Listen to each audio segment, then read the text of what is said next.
113편에서 118편까지는 할렐루야, 할렐루야가 계속 나와요.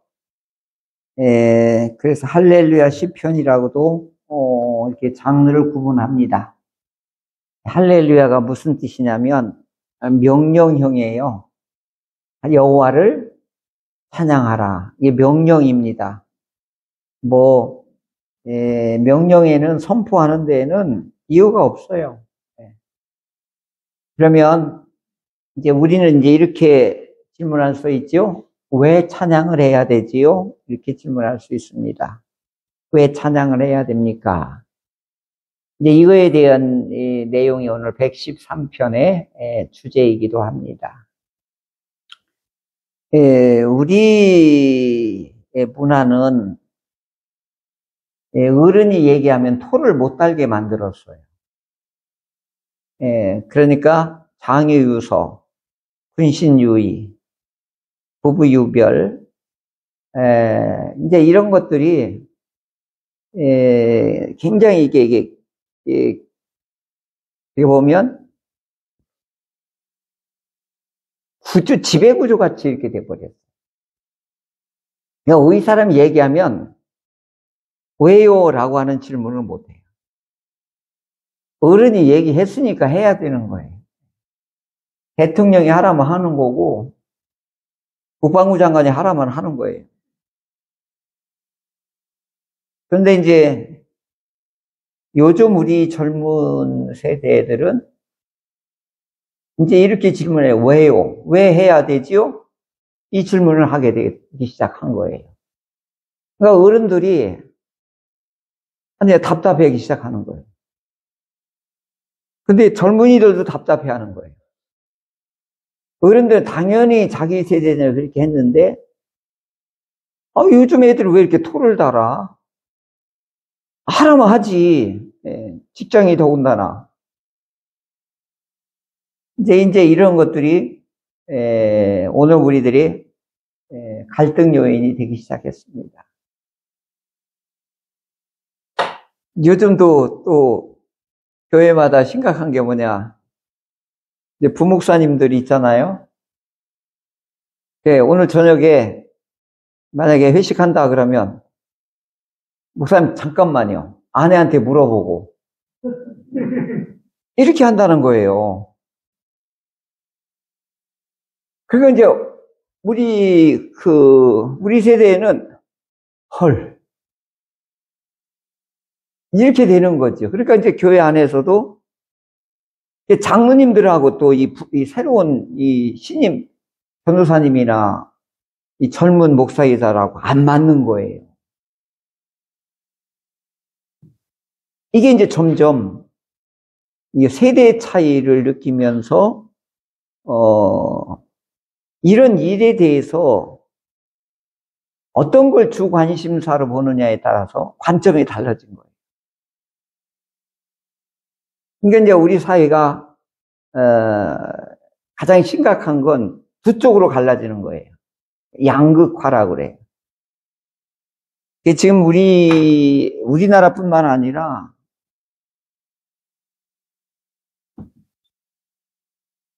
이게 이렇게 갈라지는 거예요. 이제 극보수,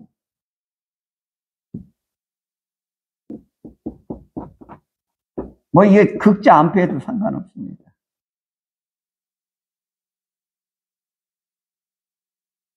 이제 이게 우리 지금 대통령을 이제 구속을 했잖아요. 오늘 뉴스 아침에 보니까. 그러니까 대통령을 지지하는 분들은 법원이고 뭐가 다 때려 부셨어요. 한쪽에서는 구속해라. 한쪽에는 대통령 어떻게 구속할 수 있냐? 양쪽으로 쫙 갈라졌어요. 그러니까 이제 법이고 뭐고 없는 거예요. 내 편이냐, 내 편이냐, 이렇게 갈라지는 거예요. 이게 지금 가장 무서운 거예요. 이게 6.25 때 이렇게 일어났어요. 6.25 때도. 우리나라가. 6.25 때도 이렇게 양쪽으로 갈라져서 교회도 양쪽으로 갈라졌습니다. 신앙하고 상관없어요. 그러니까 이 양극화가 이게 이념, 가치관. 이념과 가치관은 신앙이 아니에요, 이건. 신앙이 아니라고요. 근데 이 이념과 가치관은 서로 다를 수가 있는 거예요. 항시 우리는 이걸 인정하고 들어가야 돼. 진정한 그리스도인들은 생각은 항시 달라요. 제가 요즘 설교가 굉장히 사회 현상이나 우리 이 사회학적으로 많이 주제를 지금 얘기하고 있잖아요. 왜 그러냐면 오늘 기독교가 다른 것보다 더 위기가 뭐냐? 복음에 대해서 신념화하는 거예요. 이게 위험한 거예요. 그래서 그러는 건데,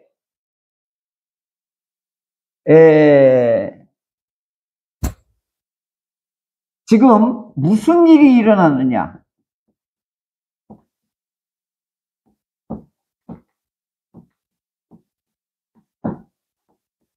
지금 무슨 일이 일어나느냐는 뭐냐면 지금 현상으로 지금 상황이 어떤 상황이냐 이거잖아요. 그죠?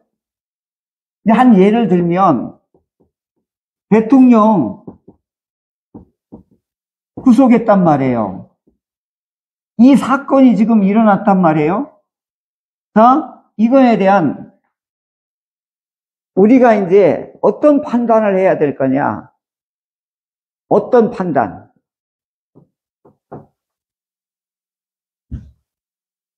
이게 굉장히 중요해요, 이게. 지금 무슨 일이 일어나고 있죠? 지금 어떤 상황이 놓여 있죠? 가정마다, 교회마다, 직장마다, 나라마다. 무슨 일이 일어나느냐? 이게 윤리적인 판단에서 매우 중요한 질문이에요. 한번 따라 하실래요? 무슨 일이 일어나는가? 무슨 일이 일어나는가? 이걸 먼저 항상 질문을 해야 돼요. 그러니까 무슨 일이 일어나는가를 분석할 줄 모르면 어떤 일이 일어나냐? 양극화가 일어나는 거예요. 그러면 이걸 어떤 판단이라고 하냐면 이걸 기독교 윤리적 판단이라고 하는 거예요.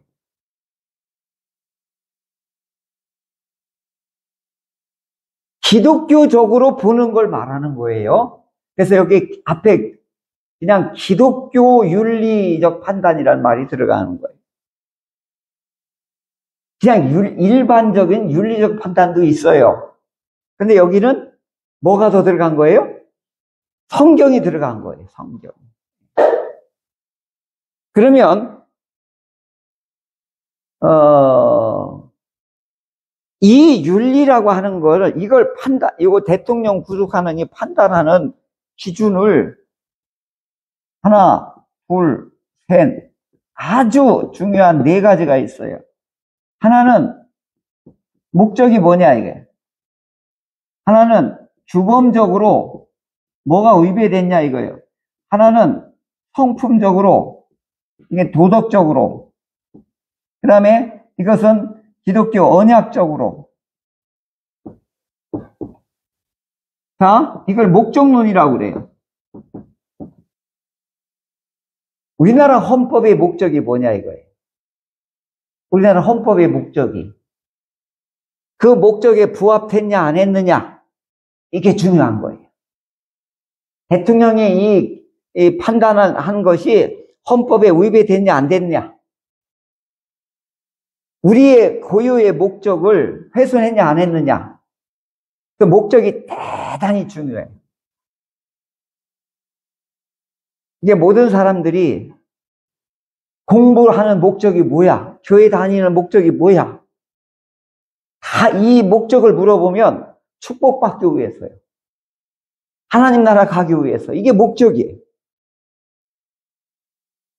그러면 일반 사회적으로는 뭐예요? 평화, 전쟁이 없는 나라, 질서. 이게 이제 목적이 될 수 있는 거죠. 그런데 이 규범적인 건 뭐냐? 기독교적으로 말하면 십계명에 위배됐냐 안 됐냐 이걸 보는 거예요. 이게 십계명에 의해서 대통령이 한 거에 대해 이 계명의 법률에 위배되냐 안 했냐 이걸로 보는 거예요. 오늘 시간이 많이 없어 이거 다 못하는데 그러고 성품 이게 도덕적으로 맞냐 안 맞냐 이걸 말하는 거예요. 그러니까 이 정치인들이 주변에 있는 사람이 죽어나가고 그 다음에 자기가 도덕적으로 도저히 용납이 안 되는 일을 하면서도 뻔뻔하다. 그거에 막 우리 기독교인들이 다 이제 싫어하거든요. 그럼 뭐에 관점을 둔 거예요? 성품. 도덕적으로 지도자는 있을 수 없는 일이다. 이걸 기준으로 하는 사람한테는 안 돼. 이렇게 되는 거예요. 또 언약이라고 하는 건 뭐냐? 성경 전체에서 말하는 이 언약이라고 하는 것이 이제 쌍방간에 서로 계약한 거에 서로 이 계약한 내용을 잘 지켰냐 안 지켰냐. 이제 우리를 말하면 아파트 같은 걸 계약했을 때 전세를 들어갔을 때 그 전세 조항하고 계약한 것으로 잘 지켰냐 안 지켰냐. 성경에 이제 큰 이 언약 속에서 이 봤을 때 기독교인이 이렇게 살아면 되지 않느냐. 이제 이런 측면에서 보는 거예요. 그러면 이 하나, 둘, 셋, 네 가지를 가지고 이걸 가지고 이 상황이 어떤 면을 가지고 볼 거냐. 오늘 기독교인들이 이 대통령 구속한 사건에서 네 가지는 해야 되는 거예요. 그런데 누가 와 하면 이제 태극기 들고 나가고 누가 와 하면 촛불 들고 나가고 기준이 뭐예요? 기준이. 그러니까 기준이 없는 거예요. 그게 뭐예요? 이 일을 통해서 여기서 이거 판단할 때 또 의심해야 될 일이 뭐냐면 누가 이익을 보느냐.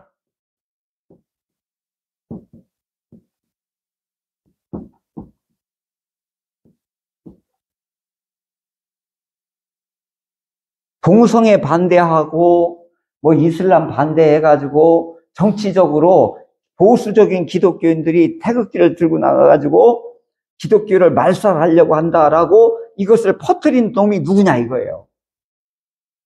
그래서 누가 이익을 보느냐 이거예요. 아니면 촛불을 들고 나가서 누가 이익을 보느냐. 이걸 냉철하게 그 뒤이면까지도 볼 수 있을 때에 우리가 이걸 종합적으로 이걸 가지고 딱 상황을 바라볼 수 있어야 되겠죠. 자, 이제 113편으로 이제 들어갑니다. 할렐루야. 이게 뭐라고 그랬죠? 여호와를 찬양하라. 이제 이게 명령형으로 말했죠. 우리 함께 찬양합시다. 그런데 왜 찬양을 해야 돼요? 할렐루야 뜻이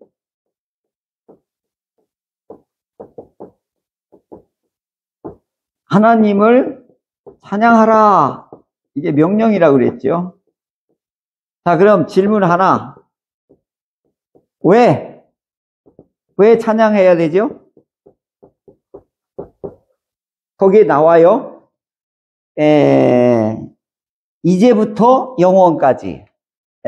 이건 뭐죠? 이제부터 영원까지.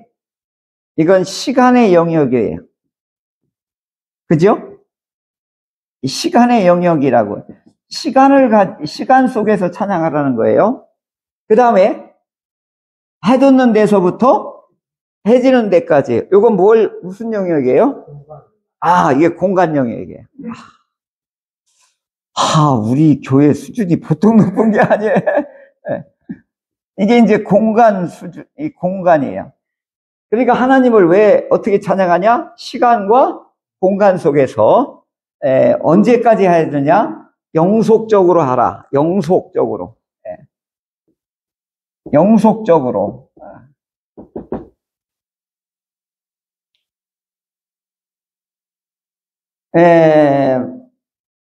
하나님을 할렐루야라고 하는 것은 이게 기도가 아니에요. 그러니까 뭐냐면 우리가 하나님 나라에 가잖아요. 그럼 기도가 없어져 버려요. 기도가 없어져 버린다고요. 예배도 없어져요. 다 사라져요. 뭐만 남을까요? 찬양만 남아요. 그러니까 이게 벌써 이 땅에서 시간과 공간 속에서 뭘 연습하는 거예요? 하나님 나라에 가서 그 나라에 가서 즐겁게 행복하게 사는 걸 연습하는 거예요. 그래서 우리가 시간과 공간 속에서 할렐루야를 하는 거예요. 하나님을 찬양하는 거예요. 참 신기하고 놀라운 건 뭐냐면 찬양 속에는 기도도 들어있고 우리의 소원도 들어있고 하나님의 영광을 그렇게 높이는 것도 다 들어있어요. 맞아요. 엘리베이터에서 쌀포대 하나 가지면서 네가 짓지 않은 큰 집을 주리라 네가 심지 않은 과실을 먹게 하리라. 우리 두 내가 아파트 그 엘리베이터 안에서 꽁짝이 얼마나 잘 맞는지.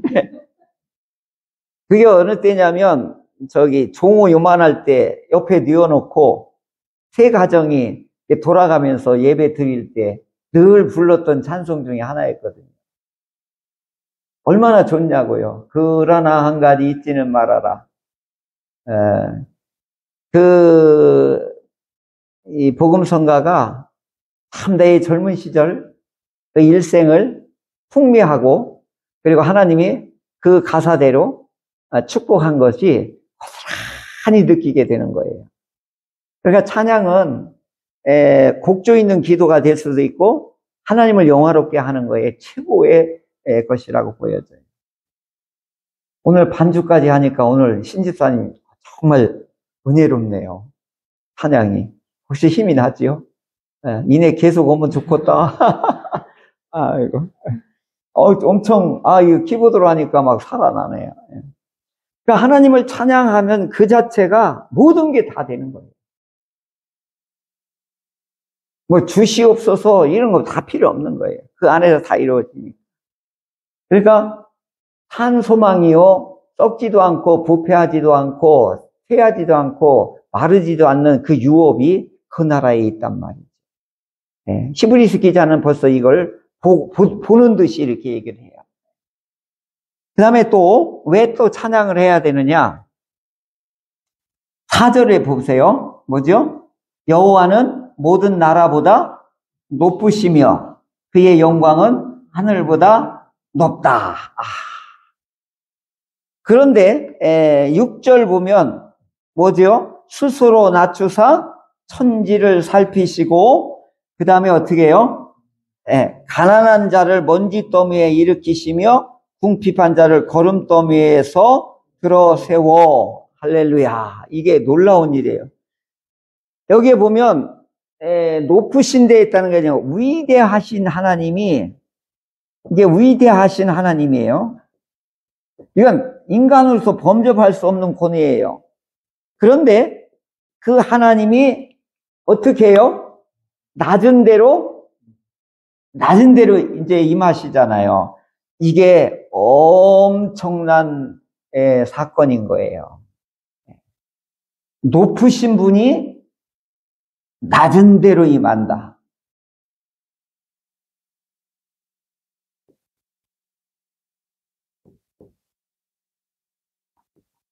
낮은 데로 오셨다.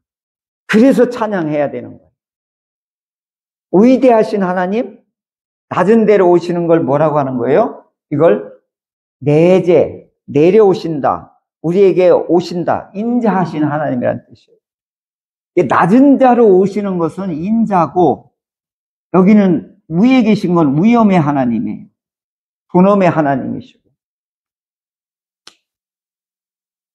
참 기독교는 다정교하고 비교가 안 되는 것 중에 뭐가 있냐면 위대하신 하나님이 낮은 데 내려오신다는 거예요. 이건 설명이 안 돼요. 그러니까 이게 어떻게 이거 설명이 안 돼요. 체험하는 수밖에 없어요. 어떻게 신이 인간이 될 수 있고 또 신이 낮은 사람 속에 들어와서 그들을 보호하고 돕고 그들의 눈물을 식혀주고 그들을 일으켜주냐 이 말이죠. 어떤 신이 그러냐고. 다 높은 데서 다 찬양을 받고 높은 데서 재물을 받고 높은 데서 다 애해야 될 그 존엄하신 하나님, 위대하신 하나님이 이 누추한 곳에 어떻게 내려오냐고요. 근데 우리 하나님은 스스로 하신단 말이에요. 가장 높은 데서 가장 낮은 데로 오잖아요. 태어나실 때도 그랬단 말이에요. 얼마나 불편했을까. 우리 예수님 얼마나 불편했을까. 여러분, 몇백 평, 100평 되는 아파트나 그 아주 멋진 집에서 살다가 지하에 물 나오는 데 가서 들어서 살다 보면 얼마나 불편해요. 난 신집사님이 그런 시절을 보낸 거 보고 정말 감동적인 거예요. 다 때려치고 다 절망하고 그래야 될 텐데. 그게 힘이라고, 이게 신앙의 힘이라. 높은 데 있다가 낮은 데 갔더라도 그걸 또 견디고 이길 수 있는 것. 하나님의 영역이죠, 이게.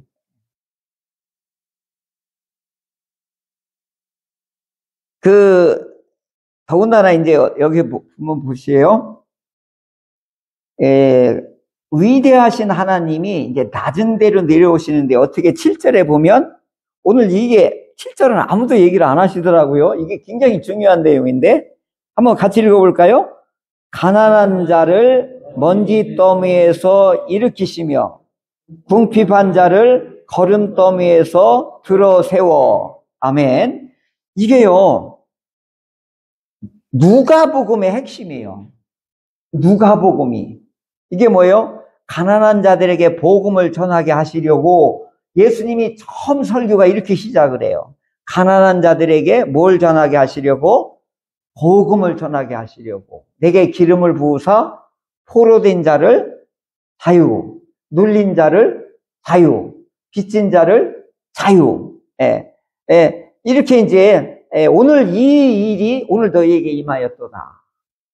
그게 이제 누가복음의 시작이에요. 우리 예수님이 이 땅에 내려오셔서 제일 먼저 한 일이 뭐예요? 가난한 자.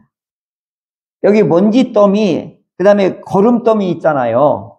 이 표현이 뭐냐면 쓰레기자. 그러니까 노숙자들이 쓰레기처럼 자고 했잖아요. 거기까지 내려오셔서 이들을 어떻게 해요? 세우시는 거예요. 씻기시고 세우시는 거예요. 어떤 하나님이 이렇게 하시냐고요. 그래서 우리 하나님의 위대하심과 우리 하나님의 자비하심이 이게 두 개가 어떻게 이렇게 동시에 이루어질 수 있을까? 이게 신묘막측한 거예요. 우리 하나님. 그래서 어떻게 해요? 할렐루야예요. 그 하나님을 찬양하자.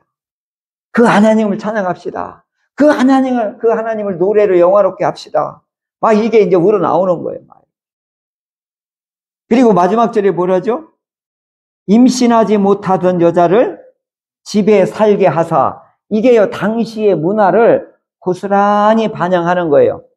당시의 여인들이 아기를 못 가지면 어떻게 돼요? 그의 모든 권위와 자격을 박탈당해요.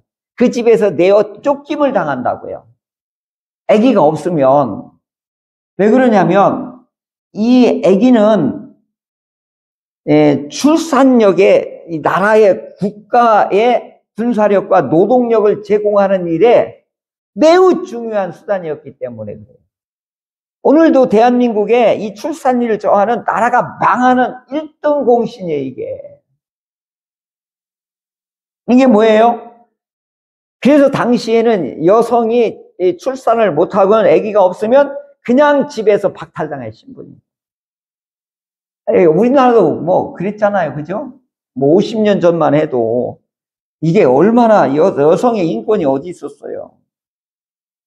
이와 같이 불쌍한 사람들, 그 다음에 백성의 지도자들을 높이 세우고, 그 다음에 이와 같이 소외된 사람들, 기댈 곳이 없는 사람들을, 이들을 어떻게 해요? 높이신다, 이거죠. 누가 이렇게 해주냐고요. 누가 인권을, 멸시천대자들을 높이냐고요. 그래서 사람을 존귀하게 대하는 것이 기독교예요. 하나님의 형상으로 지음받은. 그러니까 공산주의는요, 사람을 수단으로 봐요. 그래서 무서운 거예요. 사람을 수단으로 보는 것이 자본주의도 마찬가지예요. 직장에서 전부 뭘로 봐요? 노동자로 보는 거예요. 뭘로 보는 거예요? 우리 회사에 이익을 내는 부속품으로 보는 거예요. 존귀한 자로 보는 게 아니라고요.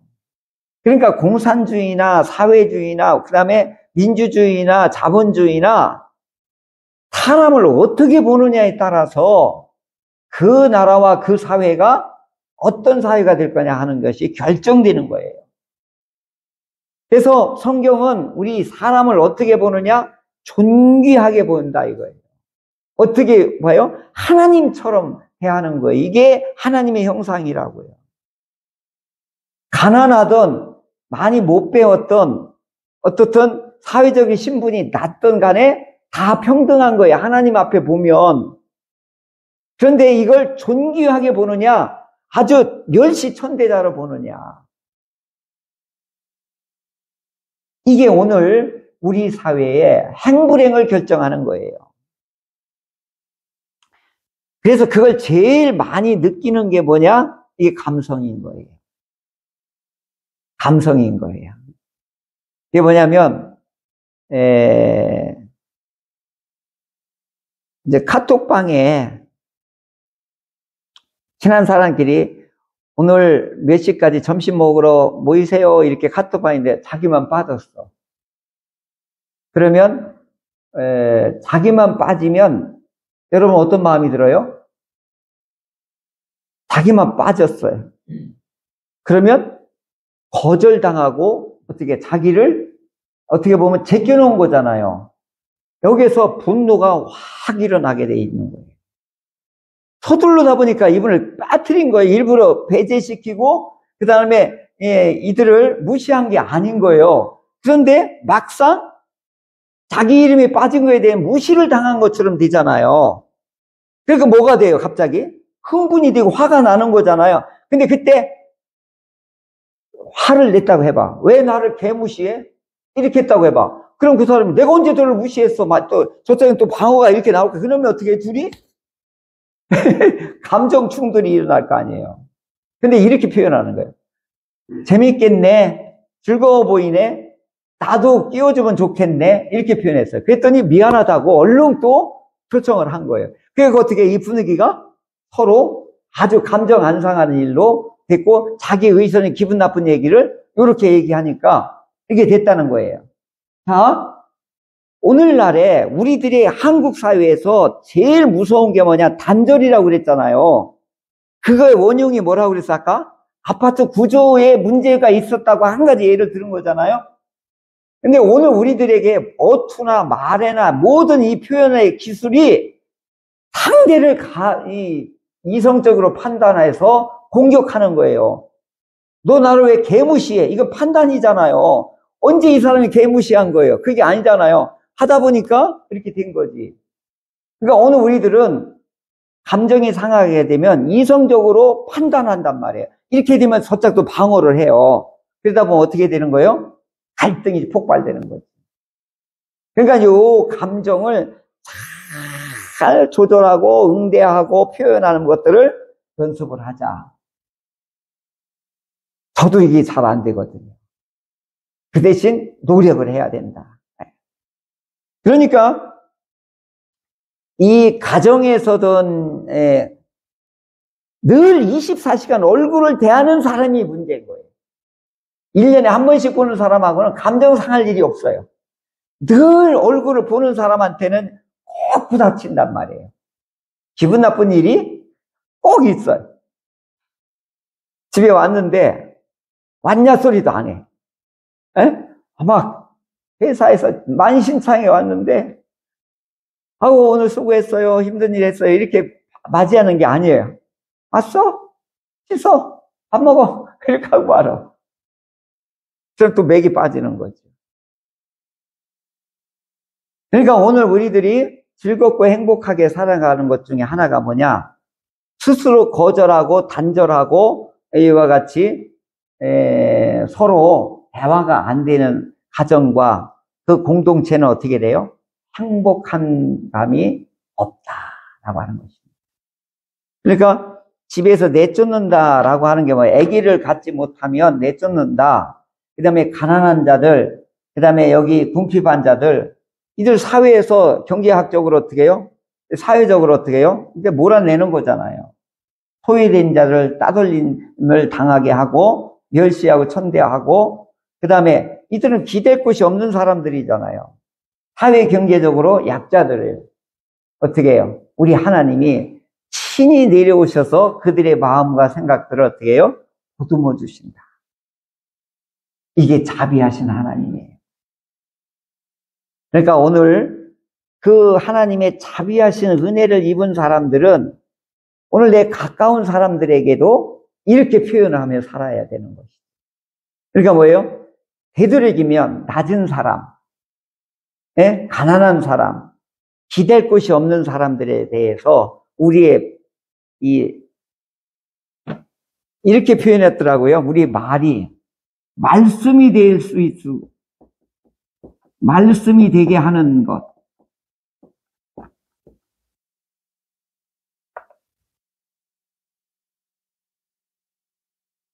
또 하나는 말씨가 되게 하는 것. 그 다음에 마지막은 뭐냐? 말투가 되게 하는 것.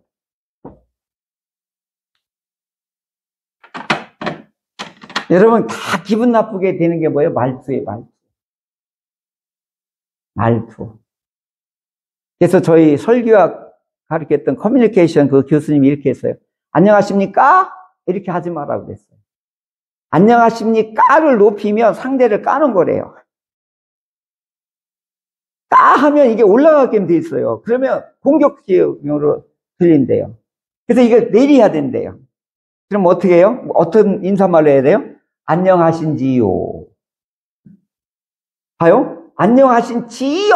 이렇게 올라가는 사람은 없어요. 이건 안녕하신지요. 한번 따라해 볼래요? 시작. 안녕하세요. 봐, 얼마나 부드러워요. 다 그 다음에 안녕하십니까로 해봐요. 시작. 아무리 살짝 해도 까는 올라가요. 그런데 기분 좋을 때는 그냥 이게 듣는데, 내가 피곤하고 좀 언짢을 때는 이게 인사를 하는 거예요. 나를 까는 거예요. 이렇게 듣는다는 거예요. 이게 어투예요. 이게 말투라고. 그러니까 오늘 우리가 되도록이면 이 보듬는 것, 따뜻한 말, 이것이 행불행을 결정된다라고 하시는 것입니다. 자, 오늘 결론 내리면 왜 할렐루야, 여호와를 왜 찬양하라고 그러죠? 첫째는 시간과 공간의 영역에서, 그 다음에 위대하신 하나님이 가장 낮은 오늘 우리에게까지 내려오신 자비하신 하나님이기 때문에 우리가 영속적으로 우리 하나님을 찬양하자. 이것이 오늘 우리에게 주신 은혜의 말씀입니다.